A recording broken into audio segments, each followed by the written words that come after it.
to be able to email. So it's much easier for us to change the interface to speak Xhosa than to get that woman to speak English.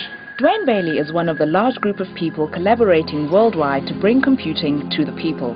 He's not a programmer, merely a volunteer who is passionate about language. Our main focus being open source is that we want this to be driven by volunteers, so people who are passionate about their language and have enough skills.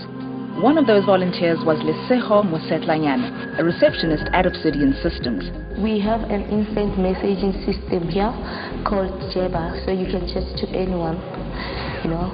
So I was chatting with Dwayne, so I like mixing Afrikaans and English together, and he liked the way I mixed languages. He told me about this translation thing, what he's doing, and what my home language is, and if I'll be interested in doing this project with him. I said, yeah, why not? Lesego completed work on the Tswana version of OpenOffice last year. It took her 6 months in her spare time. I had to double check, actually I triple checked the spellings, and I used the dictionary, so it takes a long time.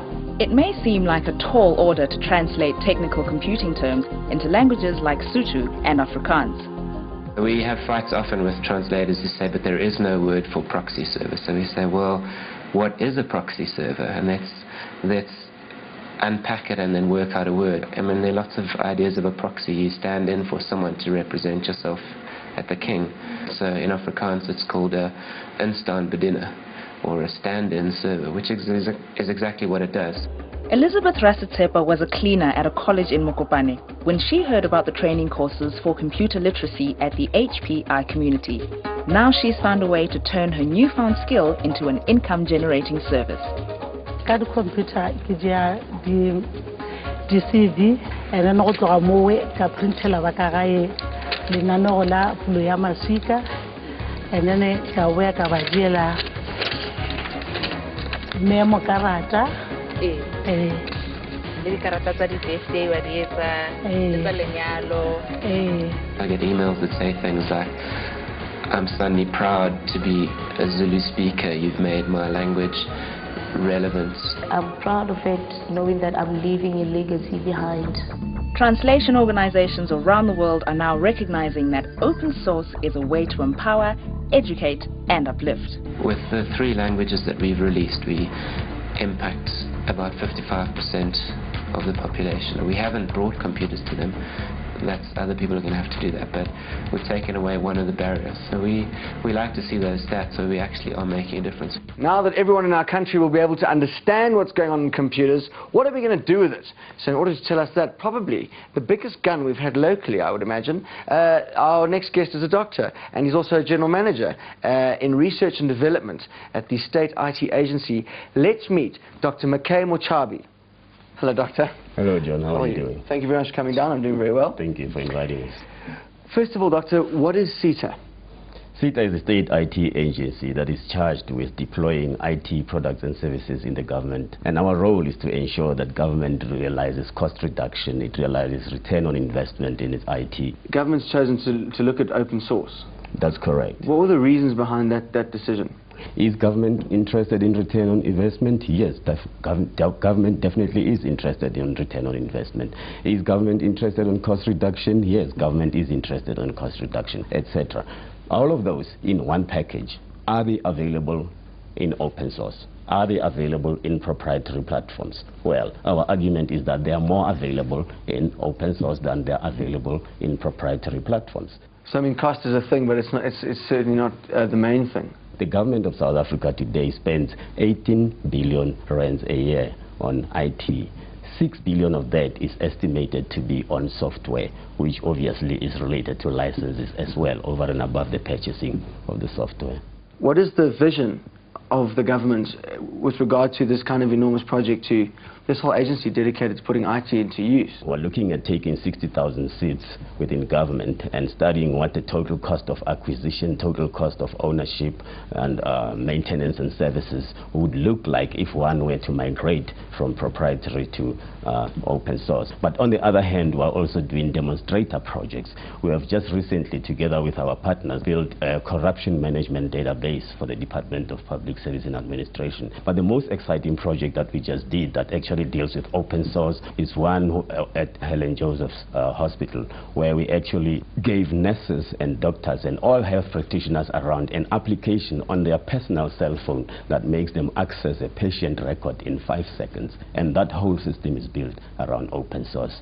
Next stop is Home Affairs. By the end of February, we would have completed a pilot that allows a citizen to actually query on the status of their application for an ID or an application for a passport. Thank you very much for joining us. That's more like democracy. Open source, it's democratic. We have proof now from the General Manager. Thank you very much for joining us, Doctor. Thank you. Thanks a lot. Right, are you an open source boffin? Now there's a qualification you can get online that will tell everyone else that you really are an open source boffin. Go to www.icdl.org and look for the open source link and get certified. That's the International Computer Driver's License. You can hang that anywhere, and it's very exciting, and your computer will never get fined, so that's lovely.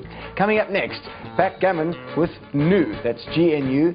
It's a whole new way of playing with your dice. Yeah, very good. See you after this.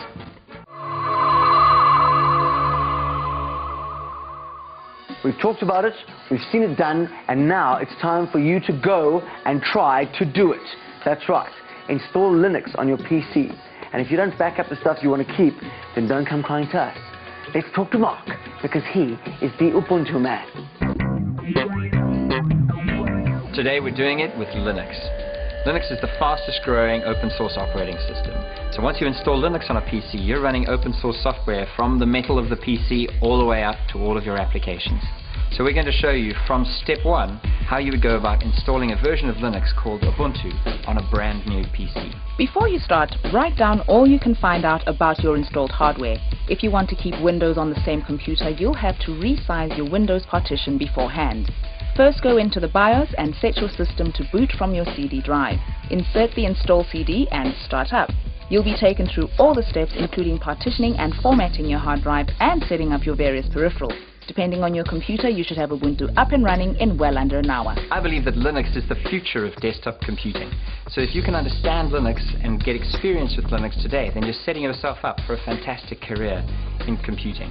So go on, do it. Do it. You know you want to. You know you like it. You've got nothing to lose and so much to learn. If you want to find out anything about the program, in the program, or around the program, go straight to our website, www.goopensource.org, and you can ask us anything. We'll even tell you how they make polony. Just kidding. Anyway, you can also find out how to own the entire series on DVD, 312 minutes for 199 Rand. It's hot IT action. And now it's time to pick up your dice, and because this is a family show, we won't look at your front gammon. We're going to play backgammon.